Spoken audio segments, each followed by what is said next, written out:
Hey everybody, this is the Canadian Wolf bringing you a pro-revenge story entitled Ruin My Marriage, I Will Take You Both Down. Let's get to it, Pack. Background. In 2006, I was 25 and married a woman 13 years older than me and became a stepdad to a 15-year-old girl. I always considered myself a level-headed person, kept my cool, and went with the flow. That was until my marriage fell apart.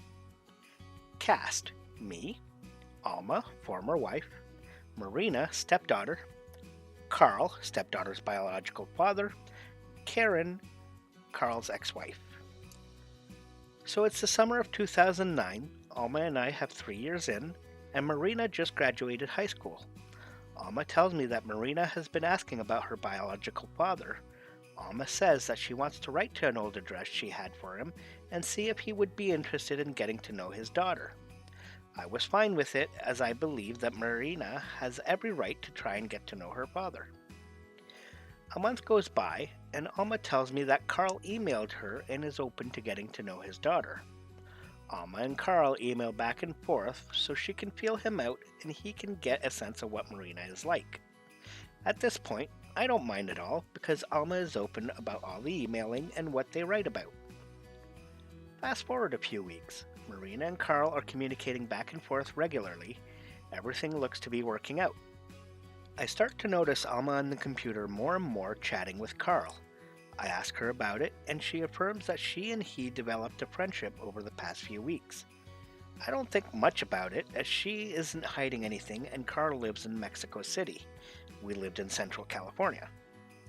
A few months go by, and Alma tells me that Marina wants to meet Carl, and he has time off coming, so it's a perfect time to do it. Alma will go with Marina, but I wouldn't be able to go since I couldn't get the time off of work. Alma and Marina go on their trip. They are gone for 2 weeks. Week 1 is spent at Alma's grandparents' home, and week 2 would be spent in Cabo, where Carl would fly in to give him and Marina time to connect in person. Their vacation came and went, and they finally came home. When I picked up the girls, I began asking about the trip, but all I would get would be one-word answers from both of them. Marina and Alma looked like they were upset with one another. I figured they got into an argument on the way home. A few hours on a plane can do that to you. A week later, and we are back in our routine, but Alma and Marina are still barely talking. I ask what is wrong, and she tells me that her and Marina had an argument about Carl. I chalked it up to the meeting not being longer, so I say, well, maybe next vacation Carl has can be spent in California, and he can bring his sons so Marina can meet her brothers. They can even stay with us a few days. Alma really liked that idea. So, and I kid you not, the very next day both are at work and I have the day off. I am working around the house and come across a small stack of papers on the entryway table. I pick them up and see if they are important. It's a printed out email and I see my name in it. I read it and just keep reading through the stack of papers. It was a complete printout of Alma and Carl's email conversation they were having through her work email address. I felt sick. The more I read, the sicker I felt. In the emails, they had the whole vacation planned out, including the fact that Carl would be staying with her and Marina in the suite I had arranged for them, rather than get his own hotel room. The worst was the fact that they were debating how they should tell Marina that they planned on being affectionate with each other during this trip, because as he put it, she should be happy that her parents are finding each other again after 18 years, and how else are you and I going to be able to share a room? Turns out Marina wasn't very happy about the situation and wouldn't let them be alone together. First thing I did was take the emails and have copies made. I wasn't sure on what I was going to do yet, but I knew I should make them. I then drove to Alma's work and tell her I was there to take her to lunch. When we got to a secluded parking lot, I confronted her about the emails. She had the nerve to try and turn it on me. How could you go through my private emails like that? She didn't argue, she just claimed that the bond that she and Carl had was strong, and that I wasn't the husband that she had hoped I would be. I argued, I cried, and I asked her if we could work through it, and all she would say is maybe, and that she would think about it. For the next few days, I was a mess. I would mope and pout when I was alone, would be Alma's attentive husband when she was home. Then I saw that she and Carl were chatting on the home computer, not even trying to hide it. The revenge. When I realized that this wasn't going to end, I decided that I needed ammunition. I already had the emails from her work, but I wanted more, so I found a computer program that runs in the background. It takes screenshots and is a keystroke logger. I installed it on both our home computers. With the program, I had screenshots of their chatting sessions, and I had access to Alma's personal email accounts. I found every last bit of correspondence and printed it out. At first, I thought I would take the emails to a lawyer that could use it for my divorce, but then I found out that California was a no-fault state, so it wouldn't matter. So I came up with Plan B. I took everything I had collected and began going through it. I arranged it in chronological order and began writing down every bit of information that I thought I could use.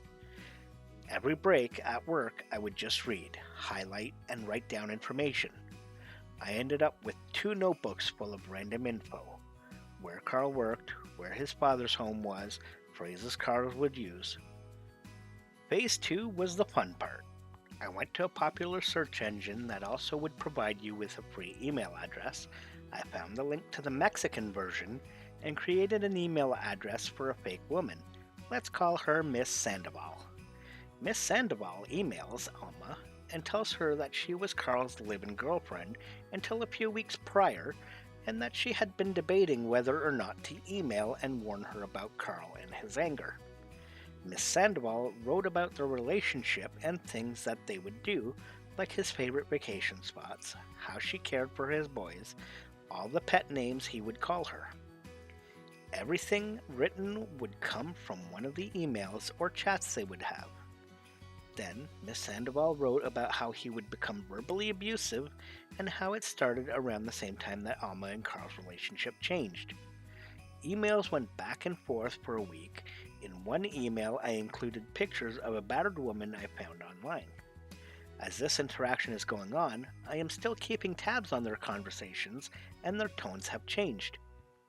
Alma asks about Miss Sandoval, and of course he denies knowing who she is, and of course Alma doesn't believe him. She is furious that he would lie to her, and that now she feels like she is the reason for this poor woman's abuse. In the end, Alma breaks things off with him, and she even shares the email from Miss Sandoval with Marina and convinces her that her father is a terrible person, and she shouldn't have any more contact with him. Oh, but that's not all. During my spying, I was able to find Carl's ex-wife's, Karen's, social media, and had Miss Sandoval email her a copy of every email I had. Now, I don't know what Mexico's divorce laws are like, but Karen was very grateful for all the info and was sure that it would help her in the divorce that had been going on for 3 years at this point. Now, let's not forget about Alma. She didn't go unscathed from this. When her relationship with Carl tanked, she naturally tried to fix things with me, and me, so satisfied that I torpedoed the relationship, was more than happy to accept her attention. Don't get me wrong, our marriage was over. I was just leading her to think that we were working things out. On the day that I left, the first eviction notice arrived from the bank. Apparently the ordeal made me forget to pay the mortgage on our house, and her job received an email from me with copies of her and Carl's inappropriate emails made using the company email address and showing it was on company time. It was worth the hit on my credit score just to get her frantic voice messages about her losing the house and her getting demoted at work. Edit update. So to answer some of the common questions I've gotten, Marina and I still talk and visit on occasion, but she has her own family and I moved away to do work. Marina and her biological father tried to connect again a few years later, but in the end he cut all ties with her because she wouldn't act like a loving and devoted daughter on the first visit. Alma and Marina never found out that I was the one to email her as Miss Sandoval. I need to clarify that I intentionally forgot to pay the home mortgage for a few months. She had no idea since I was the one who set up the online accounts and I picked up all the mail. Well, then, that's one way to get revenge: ruin the relationship, get her demoted at work, and have the house foreclosed by the bank. Makes me wonder if those emails might have been left there intentionally by Alma, trying to get OP to end the marriage, not expecting for him to do what he did.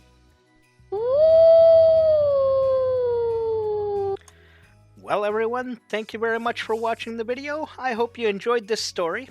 If so, make sure to hit that like button and go give the author an upvote on Reddit. Don't forget to hit that subscribe button and turn on the notifications so you know when my next video comes out. This is the Canadian Wolf saying, stay wild.